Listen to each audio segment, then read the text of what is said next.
But एक बहुत बड़ा सवाल मेरे दिमाग में आया और बहुत इंपॉर्टेंट सवाल है, बहुत रेलेवेंट है, मगर बहुत कम डिस्कस किया हुआ है और उसकी वजह से बहुत सारे इश्यूज भी क्रिएट हो रहे हैं जो मुझे लगता है कि चाहे आवाज की बुलंदी बुलंदी बोलते हैं ना, बुलंद आवाज उतनी बुलंद ना हो, बिकॉज ऑब्वियसली आपकी चैनल रीच मेरी उतनी नहीं है, बट आवाज उठानी जरूरी बहुत है और उन तक पहुंचानी है जहां तक पहुंचाने का मतलब लॉजिक भी है।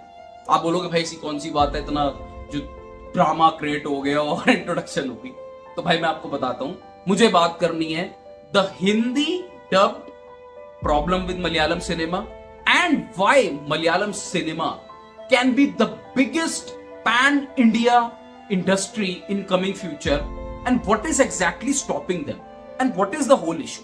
तो बने रहना, पूरी वीडियो को ठीक से देखना, उसके बाद अपनी राय नीचे कमेंट सेक्शन पे शेयर जरूर करना और वीडियो अच्छी लगे तो लाइक जरूर कर दिया करो और राय भी अपनी जो कमेंट पे मारते हो वो भी करा करो, अपने हाथ मत रोका करो और सब्सक्राइब कर दिया करो। तो क्या है आपका हाल? वेलकम बैक टू फिल्मी चर्चा विद कुणाल। 2000 सिर्फ 24 की बात कर रहा हूं। आई थिंक मलयाली जो मलयालम व्यूअर्स हैं उनको तो पता होगा, बट दूसरी ऑडियंस के लिए भाई हम बात करते हैं 2024 में बॉलीवुड में यार स्त्री 2 हिट हुई है, शैतान गई है, फाइटर एवरेज गई है, फिर हम जब टॉलीवुड में आ जाते हैं तो हम कल्कि की बात करते हैं और हनुमान 2 मूवीज की बात करते हैं, तमिल सिनेमा की बात करते हैं तो अभी तक तो कुछ आया नहीं और कंगूबा की बात करते हैं। मैं आपको आज मलयालम सिनेमा बॉलीवुड की बात करता हूं, सुनो मेरी बात। बजट ऑलमोस्ट एवरेज सारी मूवीज का लगाना 25, 30, 35 करोड़, ठीक है, उस टॉपिक पे नहीं जाएंगे, बट पॉइंट पे आ रहा हूं।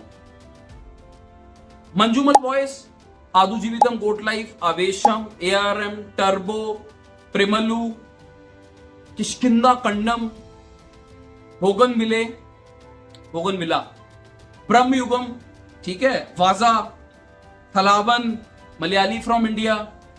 आपको पता है ये लिस्ट मैंने क्यों निकाल के रखी हुई है? उसका एक कारण है। कारण ये है कि मैं थोड़ा सा अपने पॉइंट को ना बैकअप करना चाहता हूं। ये 15 पिक्चरों के नाम मैं आपको गिनवा चुका हूं जो ब्लॉकबस्टर सुपरहिट हो चुकी है। अब मुद्दा क्या है कि सुपरहिट हो गई ऐसे नहीं हुई है, ये बहुत छोटे से खुली पिक्चर्स हैं इनमें से अधिकतर, और देन इनकी जो कलेक्शन है वो 75, 80 करोड़, 100 करोड़, मंजूमल बॉयज और 150 करोड़ के आसपास, आवेशम, गोट लाइफ। भाई लेकिन इसमें एक बहुत बड़ा सवाल आता है, एक इंडस्ट्री एक ऐसा कंटेंट बना रही है जो बहुत तगड़ा है दोस्तों। It is they are creating a very quality content.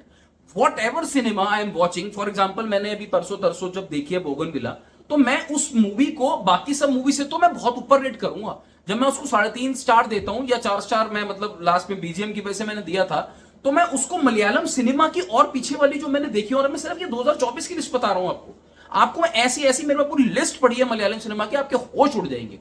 But problem क्या है कि ये इंडस्ट्री को हम पैन, और नॉर्थ में बैठा हूं, मैं नॉर्थ में बैठा हूं, दिल्ली में बैठा हूं, मैं आपको बता रहा हूं मलयालम, सबको तेलुगु इंडस्ट्री का पता है, which is okay, they are producing very good content. Rajamouli, Vanga and Prashanth Neel, वो एक अलग सेगमेंट है, तो वो वाले टॉपिक को मैं ला नहीं रहा हूं, बट मैं ये बोल रहा हूं कि एक इंडस्ट्री इतना जबरदस्त कंटेंट बना रही है, पैन इंडिया लेवल पे इनकी बात क्यों नहीं हो रही? क्यों मेरे यहां के लोगों को, दिल्ली के लोगों को ये नहीं पता कि that Malayalam cinema is producing such amazing quality content?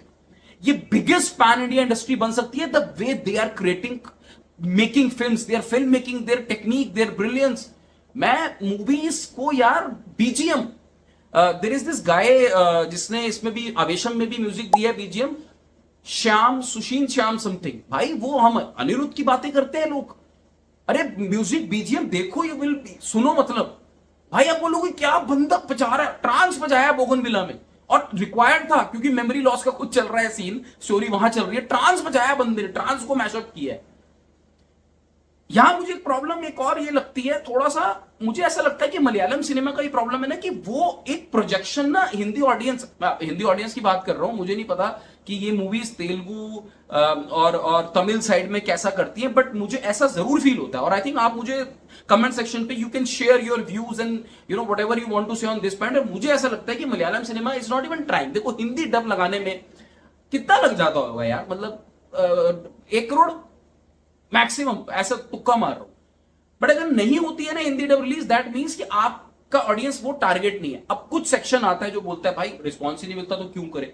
भाई रिस्पॉन्स अगर 10 में से I think only Goat Life was the last movie जहां पे मैंने हिंदी डब देखी थी, बाकी तो भाई मैं मूवीज बोगनविला हो गया, आवेशम हो गया, ये सब मूवीज तो मैं सबटाइटल के साथ देख रहा हूं। तो मेरे जैसे ऐसे कितने लोग होंगे जो सबटाइटल के साथ देखना कंफर्टेबल है? नहीं है भाई, वो तो कीड़ा है इतना अंधा। मुझे तो इतनी अंधी पसंद है मलयालम सिनेमा की, मैं तो कहता हूँ भाई तुम मेरे को सबटाइटल गोट लाइफ में, बाय द वे आपको बता दूं कि मैंने तो एक बार बिना सबटाइटल, मतलब हिंदी लैंग्वेज भी डब नहीं थी, गोट लाइफ मैंने बिना सबटाइटल के देख ली थी। वो तो किस्मत अच्छी है कि उसमें डायलॉग्स ही ज्यादा नहीं थे। बट एनीवेज पॉइंट वो नहीं है, पॉइंट ये है कि मुझे एक इशू लगता है कि मलयालम सिनेमा को, उनको उनका जो कैलिबर है वो उन्हीं को नहीं दिख रहा है। वो बहुत जबरदस्त कंटेंट बना रहे हैं और मैं ऐसा चाह रहा हूं कि मैं आई शुड बी द, वो एक बोलते हैं ना कि एक निकलनी चाहिए बात कि भाई अगर कोई देख रहा है मुझे, शायद क्योंकि इंटरनेट पे वीडियोस पहुंच जाती है, हिंदी डब्ड में थोड़ा सा जोर डालो। अगर एक बार स्पीड पकड़ गई ना मलयालम कंटेंट, एक बार समझ में आ गया लोगों को, यहां तरसते हैं लोग। स्त्री 2 को 600 करोड़ करे ना, वो कितने टाइम बाद हुआ है, 8 महीने के बाद हुआ है। The content, Aavesham, mass comedy, ब्रह्म युगम और अपना गोट लाइफ, क्या क्लास थी। मतलब ये किष्किंधा जो पीछे देखिए, इवन बोगनविला यार, ये लोग people die for this content. मैं बता रहा हूं, ये मिलता ही नहीं है। दृश्यम जब कॉपी करके बनाई है, कॉपी पिक्चर, कॉपी बोलूंगा उसे, रीमेक नहीं बोलूंगा। लोग बोलते हैं रीमेक, मैं बोलता हूं कॉपी। वो 200 करोड़ छाप गई है और लोगों को पता है साउथ की वो मूवी आ रही है। ये नहीं पता साउथ की कौन सी इंडस्ट्री में क्या है। ये इंडस्ट्री जो सबसे जबरदस्त कंटेंट निकाल रही है, वो इंडस्ट्री का किसी को पता ही नहीं है। अगर पता भी है तो किसी को टॉलीवुड का पता है, तेलुगु इंडस्ट्री का राजा मौली का पता है, प्रभास का पता है, पुष्पा का पता है, थोड़ा तमिल सिनेमा का पता है, शंकर का आइडिया है। मलयालम सिनेमा का पता ही नहीं किसी को। डायरेक्टर्स ऐसे ऐसे बैठे हैं, ऐसे ऐसे सूरमा डायरेक्टर बैठे हैं। मैं तो कहता हूं यार, मुझे इतनी खुशी होती है जब मैं ये सब बातें करता हूं कि भाई मलयालम इंडस्ट्री को सब strategy has to be change, strategy has to be change. Malayalam cinema को एक पैन इंडिया लेवल पे सोचना चाहिए। आपकी कलेक्शन नहीं करती movie, that is okay, forget about it. आप आज रिलीज करो, कोई एक मूवी अगर क्लिक कर गई ना, बाहुबली के साथ, तेलुगु इंडस्ट्री के साथ यही हुआ था। बाहुबली क्लिक करी, उसके बाद आज देख लो आप सारी मूवी, भाई उनको भी एक मोटिवेशन मिलती है कि हमारी मूवी इस इंडस्ट्री में इतना, हिंदी में इतना बढ़िया कर रही है, तो वो कंटेंट भी वैसा फैलता है। हाँ, मैं ये जरूर मानता हूं कि वो जिस क्वालिटी का कंटेंट इस वक्त बॉलीवुड में बन रहा है, तो ऐसा मतलब ना हो कि होता है क्या है ना कि एक बारी बहुत ज्यादा जब हमारी रीच बढ़ जाती है तो हमारा थॉट प्रोसेस जो ओरिजिनल वाला था ना, वो मिक्सअप हो जाता है। हमें अब बहुत सारी ऑडियंस को कैटर करना है। बट मुझे विश्वास है कि कभी भी जो मलयालम के जो डायरेक्टर्स हैं बॉलीवुड के या जो केरला के डायरेक्टर्स हैं, वो इन चक्रव्यूह में नहीं फंसेंगे और अपना जो कंटेंट बना रहे हैं, क्योंकि वो अगर हो गया तो आज मैं जिस सिनेमा को सबसे ज्यादा एंजॉय कर रहा हूं इवन इन ओटीटी में, मतलब मेरा तो फीड देखोगे तो सारा आपको वही मलयालम देखे, तो कभी घर वाले बोलते हैं भाई तू सबटाइटल के साथ कैसे देख लेता, तो आदत ही पड़ गई है मेरे को, तो वैसे ही समझ में आता है। बट वो जो कंटेंट है और टेक्निकली पिक्चर जो उनकी मूवीज होती है बहुत सही होती है। तो एग्जीक्यूशन क्रिस्प, फालतू का मांस मसाला कुछ नहीं, क्रिस्प, और इतना मेहनत करी हुई है स्टोरी में। आप बैकग्राउंड म्यूजिक से लेकर शॉर्ट्स इनके जो देखता हूं मैं, जो टेंशन होती है, अगर थ्रिलर है, इवन आवेशम देखो, कॉमेडी मैंने इतना एंजॉय किया था। लोग बोगनविला को कहते हैं एवरेज है, भाई मुझे तो बहुत बढ़िया लगी है। मुझे क्लियर बोल रहा हूं, किष्किंधा आई लव्ड इट, वो तो दुनिया ने लव किया था। प्रिमलू यार, मैं बता रहा हूं पिछले 10 साल के अंदर किसी भी इंडस्ट्री में ना ऐसी जबरदस्त रोम-कॉम नहीं आई होगी जो प्रिमलू मूवी है। मैं इतने लोगों को रिकमेंड कर चुका हूं, लोग मेरे को दुआएं देके थैंक यू बोल के जाते हैं। बहुत सारी जनगण मन जो 2024 की नहीं थी, 22 की थी आई थिंक, पृथ्वीराज की, अगेन अ फैंटास्टिक एक्टर, क्या जबरदस्त मूवीज थी यार। तो मतलब पॉइंट मेरा ये है कि सबटाइटल्स के साथ निकालो मूवी, पहले तो हिंदी डब में निकालो, और दूसरा मुझे तो ये भी फेस किया है मैंने इशू कि सबटाइटल के साथ ही मूवीज नहीं निकलती हैं। वो उसमें भी मेरे को बहुत पापड़ बेलने पड़ जाते हैं, दूर दूर जाना पड़ता है, सारे हॉल्स में सबटाइटल्स ही नहीं है। बताओ ऐसा होना चाहिए? ऐसा तो नहीं होना चाहिए ना।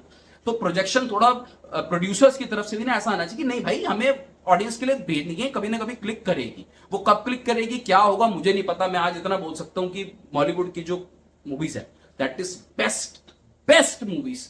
जो मेरा जो फेस चल रहा है ना, I am enjoying that movies. मैं आराम से बैठ के देखता हूं ना, तो कम से कम मेरी टॉप 20 मूवीज में मैं आपको ना शायद 13-14 बॉलीवुड की बता दूंगा। तो उसके लिए मैं चाहता हूं कि इस पैन इंडिया लेवल पे निकले। चलो, ये तो मेरी राय थी, आप अपनी राय कमेंट सेक्शन पे जरूर बता देना, और कुछ बातें बुरी लगी हो तो भी बता देना भाई, ऐसे इतना सीवियर मत बोला करो। But that is something natural coming from my thought process, चलो आपके शेयर